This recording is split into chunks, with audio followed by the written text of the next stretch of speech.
Good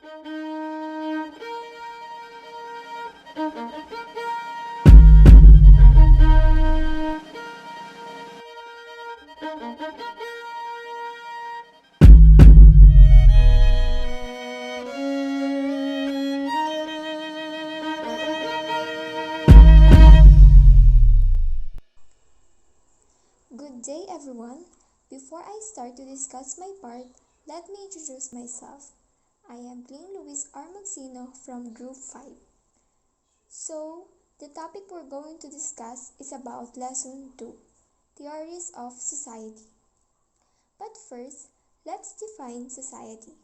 Society is a group of individuals involved in a persistent social interaction or a large social group sharing the same territory or basically yung tinatawag natin na community. Now, we're going to discuss the origins of the term, which is called ancient. And this is derived from two words, social and theory. Social came from the Latin word socius and theory from the Greek word theoria from the study of Harrington 2005. Based on my research, there is a book called Ancient Society by Lewis H. Morgan that tackles about kinship and building social organization that has connection with this lesson. Then, going back to the origin of the terms, based on the study of Harrington, he stated the meaning of socius and theoria, which is yung socius, ang meaning po nun is member of trading partnership or to associate with other people or with other merchants to be partners, or in other hands po ang tawag po dun ay pakikisalamuha or pakikipagkalakalan. And theoria, which means contemplation or the act of examining something or pagkakaroon ng obligations ng bawat tao ng may wisdom, happiness, and balancing good life sa magulong mundo. Then, going to the Platonic concept of society, kung saan ito na yung pinaka-i-discuss sa lesson na ito, kung saan may tinatawag din na libro na The Republic by Plato.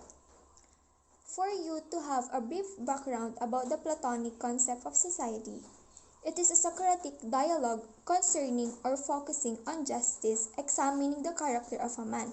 So, ibig sabihin lang po talaga nung libro na The Republic, ang finofocus lang po talaga niya is about justice sa society. Next, this book is written in 380 BC and it discusses the meaning and nature of justice on how it would be fair to everyone, especially to the different hypothetical cities. It is not just about republic but also the society or community. So, ibig sabihin lang po, talagang ang tinatakal po sa libro na ito is yung kung ano po talaga yung meaning ng society, yung yung meaning po ng justice at yung kahalagahan po nito sa society na dapat po patas po or may pagkakapantay-pantay po ang lahat ng community. And Plato's solution is that the definition of justice is in human psychology or nasa pag-iisip ng isang tao, not just sa pag-uugali pero nasa pag-iisip din. Hindi lang daw nagbe-base yung meaning ng justice sa pag-uugali ng tao, kundi nasa pag-iisip din. Then, in this book, he divided it into 3 social classes. So, the first one is yung tinatawag na producing class, which includes the farmers, merchants, and yung workers. Then, yung pangalawa naman na social class is guardian class, which itong nakapaloob naman dito is yung mga soldiers, police force, yung mga sundalo. And then, the last one is called ruling class, which includes the kings, philosophers, rulers, na kung saan sila yung magli-lead sa whole society or the whole community. So, yung ruling class is nakapaloob na dito talaga yung makakapangyarihan ng mga tao or yung mga nasa government. Good day, everyone. After knowing the introduction about the theories of society, let's move on to the next part of Lesson 2, which is about the definition of society by different philosophers, including Thomas Aquinas, Niccolo Machiavelli, and Thomas Hobbes and John Locke. But before we proceed to the main discussion, let me give you a short background about the different philosophers. First, Thomas Aquinas. He was an Italian philosopher and was the greatest of the scholastic philosophers. The second one is Niccolo Machiavelli. He was an Italian Renaissance diplomat and a writer. The third one, Thomas Hobbes and John Locke. Thomas Hobbes was an English philosopher and considered to be one of the founders of modern political philosophy.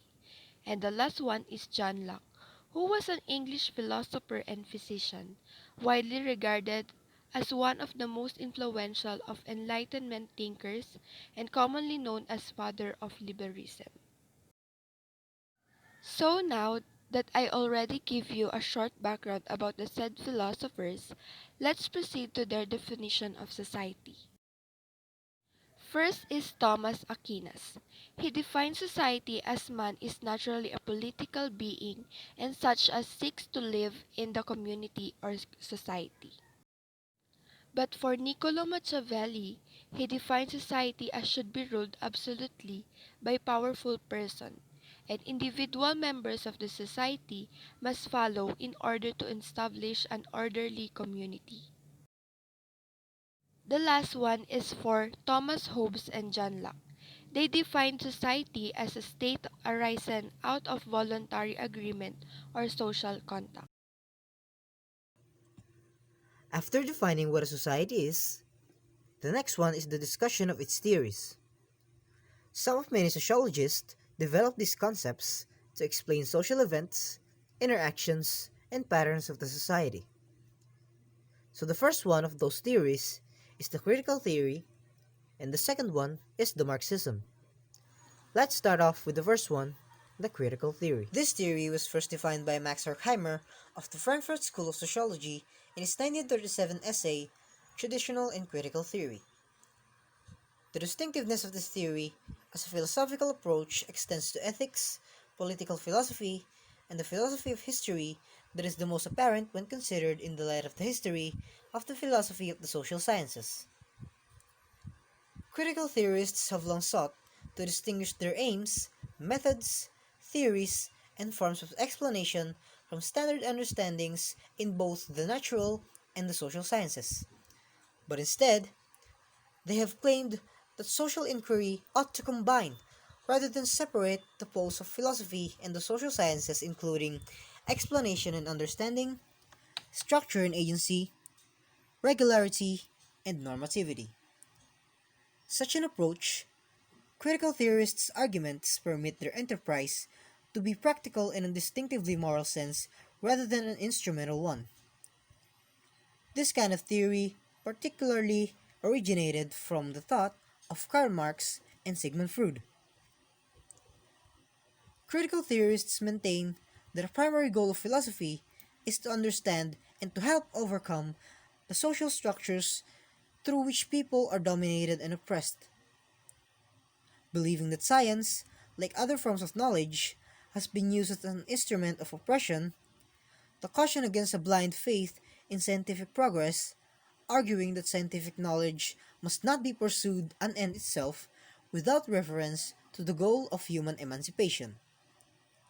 Since the 1970s, critical theory has been immensely influential in the study of history, law, literature, and social sciences and is still acknowledged as a major part of societal theories until the present.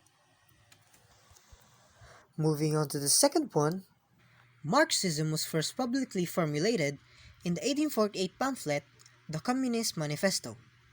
It is a social, political, and economic theory originated by Karl Marx, a German philosopher, economist, sociologist, journalist, and socialist revolutionary. This theory posits the struggle between the social classes in a capitalist system. He believed that this kind of society was made up of two classes, The bourgeoisie, or the business owners who control the means of production, and the proletariat, or workers whose labor transforms raw commodities into valuable economic goods. The bourgeoisie's control of the means of production gives them power over the proletariat, which allows them to limit the workers' ability to produce and obtain what they need to survive. Marx also wrote that the power relationships between capitalists and workers were inherently exploitative, so he believed that this problem would ultimately lead to a revolution in which the working class would overthrow the capitalist class and seize the control of the economy. Hey everyone, for today's lesson, we will discuss about social influence. The choice is yours, but your choices are influenced by culture and social influence. This quotation means, for every choices of a person makes, even if it is a large or small one, it is based on the influences of their culture and tradition, and mainly because of social influence. But first, let's talk about what is social influence. Social influence occurs when one's emotions, opinions, or behaviors are affected by others. Social influence is the process by which individuals adapt their opinion, revise their belief, or change their behavior as a result of social interaction with other people. Society is a group of people of varying size and structure and can make an impact in the behavioral pattern of a person as a member of particular society. Social influence takes many forms and can be seen in conformity, socialization, peer pressure, obedience, leadership, persuasion, sales, and marketing. Good day, everyone. I am Shaina Larajinal Emaralit, and I'm going to continue the discussion of Miss Joan Esmana about the social influences. After knowing what social influence is and how is it affecting one's emotion, opinion, and behavior, and also the different forms of social influences, now I'm going to discuss about the three broad varieties of social influences that are identified by a Harvard psychologist, Herbert Kellman. But before we proceed to our main discussion, let me give you a brief discussion about what Miss Joan Esmana tackles a while ago. When we say social influence, it is defined as the process by which an individuals change their behavior, attitude, and beliefs to meet the demand of a social environment. So now, let us proceed to the discussion of three broad varieties of social influence by Herbert Kellman. The focus of Professor Kellman's work throughout his career has been social influence and attitude change, with an emphasis on the distinction between different processes of influence, on the relationship of action to attitude change, and on conceptions of personal responsibility for actions ordered by legitimate authorities. In 1958, he identified the three broad varieties of social influences, which are the compliance, identification, and internalization. The first one is the compliance. It is when people appear to agree with others but actually keep their dissenting opinions private. When a person complies, they apparently agreed with the request as they act upon it. In fact, they do not really agree and internally may feel the tension of cognitive dissonance as their actions are inconsistent with the beliefs. People comply when they feel they must. For example, people at work obey commands as the alternative may be dismissal or disciplinary action. Next to the compliance is the identification. It occurs when people are influenced by someone who is liked and respected, such as famous celebrity. Identification happens when one person is a social leader. We may want to associate with them and so we accept their arguments. Sense of identity is important here as we bond with the person through acceptance of their ideas. Similarly, as we identify with a group, we once accept their rules and values. Another example, identification also happens when we accept the teaching of individuals instead of learning through practice. The third and the last variety of social influence identified by Herbert Kalman is the internalization. It happens when a person accepts a belief or behavior and agree both publicly and privately. Internalization is full internal acceptance and adoption of an idea or belief by the individual. I have here an example. A soldier complies with his colonel's command. He identifies with comrades as they share common values. He internalized the army training and so believed that army force is necessary.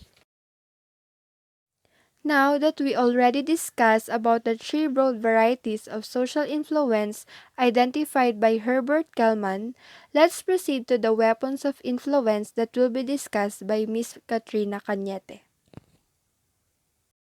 Hello everyone, this is Katrina Amanda Cañete and I'll be discussing about Cialdini's weapons of influence. His full name is Dr. Robert Cialdini. He is known as Master of Influence and Persuasion. Cialdini believes that if we're not careful, we can be manipulated into parting ways with our money, our time, our lives, and ourselves. The only way to protect against that is to be aware of all tricks people can use to persuade us. For that, Cialdini deserves his reputation as a master of influence. His 6 weapons of influence came from his book entitled Influence, the Psychology of Persuasion. It is one of the great and enduring works of social psychology.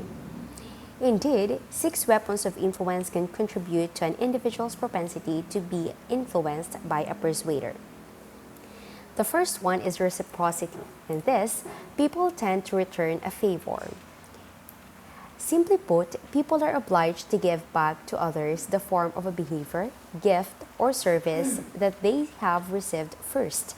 Let's say, for example, the last time you visited a restaurant, there's a good chance that the waiter or waitress will be giving you a gift, probably about the same time that they bring your bill, a liqueur perhaps, or a fortune cookie. So here's the question. Does the giving of a fortune cookie, regardless of how simple it is, have any influence over how much tip you're going to leave them? Most people will say no, but that fortune cookie can make a surprising difference. In a study conducted in restaurants, giving diners a single mint at the end of their meal typically increased tips by around 3%. Interestingly, if the gift is doubled and 2 mints are provided, tips don't double, they quadruple. A 14% increase in tips. But perhaps most interesting of all is the fact that if the waiter provides 1 mint, starts to walk away from the table but pauses, turns back and says, "For you nice people, here's an extra mint," tips go through the roof. A 20% increased influence not by what was given, but how it was given. So the key to using the principle of reciprocity is to be the first to give and to ensure that what you give is personalized and unexpected. The second weapon of influence is commitment and consistency. People do not like to be self-contradictory. Once they commit to an idea or behavior, they are averse to changing their minds without good reason. Let's say, for example, in this picture, one says, "I'm going to volunteer my time to this cause." The other one thanks him for coming today to learn about saving the whales. So you see, people like to be consistent with the things they have previously said or done. Consistency is activated by looking for and asking for small initial commitments that can be made. In one famous set of studies, researchers found rather unsurprisingly that very few people would be willing to erect an unsightly wooden board on their front lawn to support a Drive Safely campaign in their neighborhood. However, in a similar neighborhood close by, 4 times as many homeowners indicated that they would be willing to erect this unsightly billboard. Why? Because 10 days previously, They had agreed to place a small postcard in the front window of their homes that signaled their support for a Drive Safely campaign. That small card was the initial commitment that led to a 400% increase in a much bigger but still consistent change. So, how do you use this? Once you've persuaded someone to do something, get them to make these types of commitments to implement the principle of consistency and ensure that there is a legitimate commitment to their words. The third one is social proof. People will be more open to things that they see others doing, especially when they are uncertain. People will look to the actions and behaviors of others to determine their own. Like in this picture, one person asking about, "What's this line for?" The other one answered, "I don't know. I just saw everyone standing here and figured it must be good." Another example is that seeing others compose their organic waste after finishing a meal may influence the subject to do as well. And the third example is here. Seeing his peer circle, this is what he says: "Seems all my friends are here. I'm going to join." So the key here, people rely on social cues from others on how to think, feel, and act in many situations.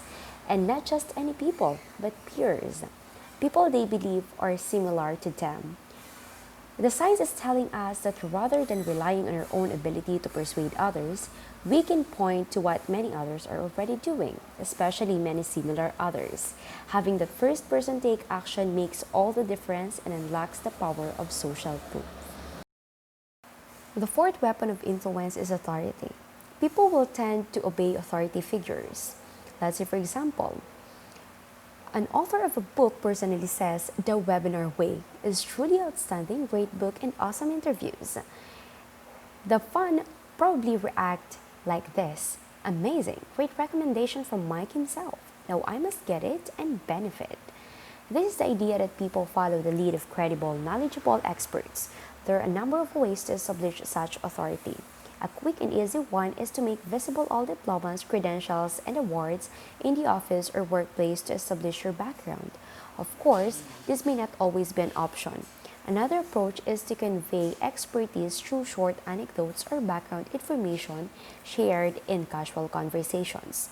Let's say, for another example, one group of real estate agents was able to increase both the number of property appraisals and the number of subsequent contracts that they wrote by arranging for reception staff who answered customer inquiries to first mention their colleagues' credentials and expertise. So, customers interested in letting a property were told, "Lettings?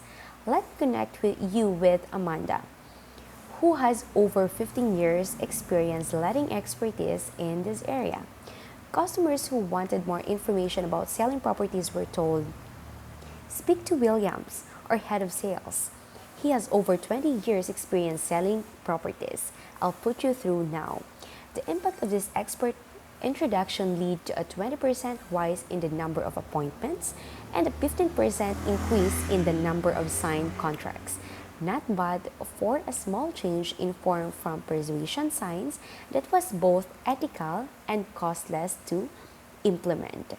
So the key here, what the science is telling us is that it's important to signal to others what makes you credible, knowledgeable authority before you make influence attempt. The fifth one is liking. People are more easily swayed by people they like. People like those who like them or who they perceive as friends is a simple yet powerful idea. The principle of liking can be used in a few different ways. One method is finding common ground with the people you meet. If you can connect with them on their hobbies or interests, you'll have a solid ground to build from. Being observant of people is a great way to pick up on any clues that may lead you to such common ground. Like in this picture, a friend says, "I love reading." Then the other one agreed, "So do I. Let's work together." The other approach is genuine praise. Paying compliments and being charming can go a long way to building a positive rapport with others. Like in this picture, complimenting your friend. Like a side ponytail. "Wow, that was so creative." That was a friend says. And then a word of warning though, don't go overboard. The key here is genuine praise. don't manufacture it to the point that you're clearly trying to butter them up. So it is the opposite of genuine praise. And this is obviously not a genuine praise, like in this picture. A friend says, I love that you don't care how you look. The other one said, I do care. Oh, that's what she says. And then added, I guess I just love that you're ugly. So you see, it's not a genuine praise. So to harness this powerful principle of liking, be sure to look for areas of similarity that you share with others and genuine compliments that you can give you before you get down to business. The last weapon of influence is scarcity. A perceived limitation of resources will generate demand. Simply put, people want more of those things they can have less of. Let's have the first example, buying limited stuff. Hurry, only two left at this price. Most people will probably react like this. I better buy it now at a special price. People value what is scarce. It's just basically supply and demand. As things become more scarce, they become more valuable to others. There are few ways that you can use the principle of scarcity to persuade others. One is simply to make offers limited time, limited supply, or one time, which immediately creates a sense of scarcity. Let's have another example. Losing out on opportunity, and that is a flight. How you present such opportunities matters too. If you focus more on language or lost language rather, or language that demonstrates that you will lose out on rather than gain, your message becomes more powerful. Now let's go on the third example, which is the exclusivity approach. And as you can see, potential VIPs, there is a word like that. Providing access to information services or other items to a limited set of people creates a sense of exclusiveness. This often gets translated into being a favor to those people or that who you value them more than others. If you can combine all of those to frame a situation, your powers of persuasion greatly increase. So try to utilize limited offers, lost language, and exclusivity to create a sense of scarcity. So the key here, it's not enough simply to tell people about the benefits they'll gain if they choose your products and services. You also need to point out what is unique about your proposition and what they stand to lose if they fail to consider your proposal. So that's all. That's the 6 weapons of influence. And this includes reciprocity, commitment and consistency, social proof, liking, authority, and scarcity. And that is all by Dr. Robert Cialdini. So there we have it. 6 scientifically validated principles of persuasion that provide for small, practical, often costless changes that can lead to big differences in your ability to influence and persuade others in an entirely ethical way. There are the secrets from the science of persuasion. And the last slide is all about my sources. That's all. Thank you so much.